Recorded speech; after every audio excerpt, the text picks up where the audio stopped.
বন্ধুসকল নমস্কাৰ আশা কৰোঁ আপোনালোক সকলো কুশলে আছে বন্ধুসকল আজি আপোনালোকৰ সৈতে এই সময়ত জনাবলৈ লৈ আছো চাওক ফাইনেলি এটা নতুন খবৰ শেহতীয়াকৈ প্ৰকাশ পাইছে বন্ধুসকল এই ইনফৰমেশ্যনটোৰ বিষয়ে এইবাবেই লগে লগে শ্বেয়াৰ কৰিছোঁ কিয়নো কাইলৈৰ পৰাই যেটো নতুন ইনফৰমেশ্যন প্ৰকাশ হৈছে কাৰ্যকৰী হ'ব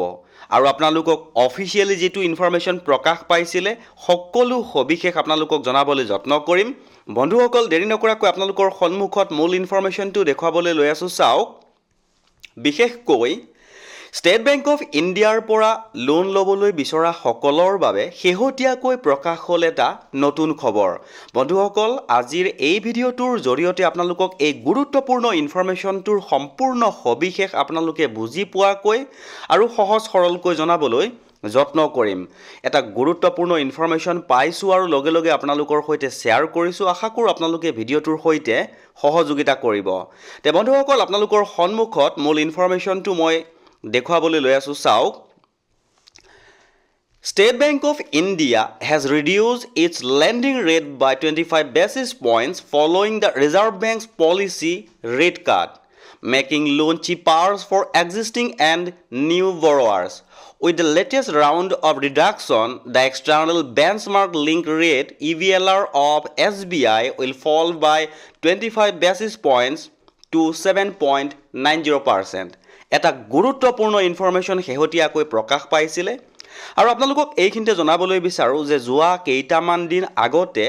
ৰিজাৰ্ভ বেংকে ৰেপো ৰেট হ্ৰাস কৰিছিলে আৰু তাৰে ফলস্বৰূপে ৰৈ আছিলোঁ এই সুখবৰটোৰ বাবে যে ষ্টেট বেংক অফ ইণ্ডিয়াই তেওঁলোকৰ যেটো নতুন ৰেট হ'ব সেইটো কেতিয়ালৈকে প্ৰকাশ কৰে আৰু ফাইনেলি আজি এই ইনফৰমেশ্যনটো পাই গ'লোঁ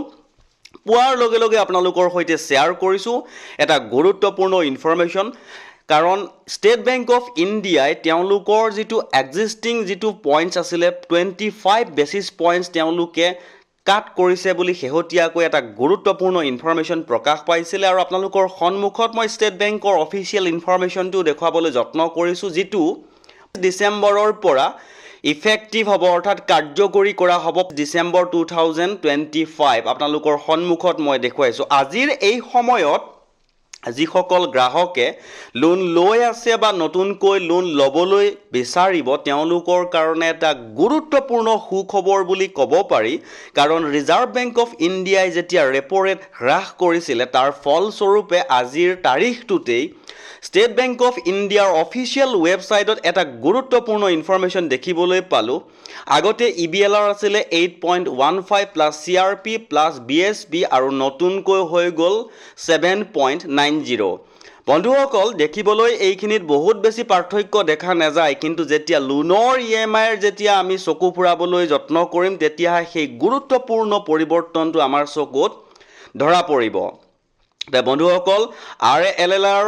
আগৰ এক্সিষ্টিং যেটো ৰেট আছিলে 7.75 প্লাছ CRP বৰ্তমান হৈ গ'ল 7.50 প্লাছ CRP অৰ্থাৎ 25 বেচিছ পইণ্ট তেওঁলোকে হ্ৰাস কৰিছে এটা গুৰুত্বপূৰ্ণ ইনফৰমেশ্যন অৰ্থাৎ এই ইনফৰমেশ্যনটোৱে এইটোৱে সূচায় যে বৰ্তমান যেটো নতুন ৰেট অফ ইণ্টাৰেষ্ট হ'ব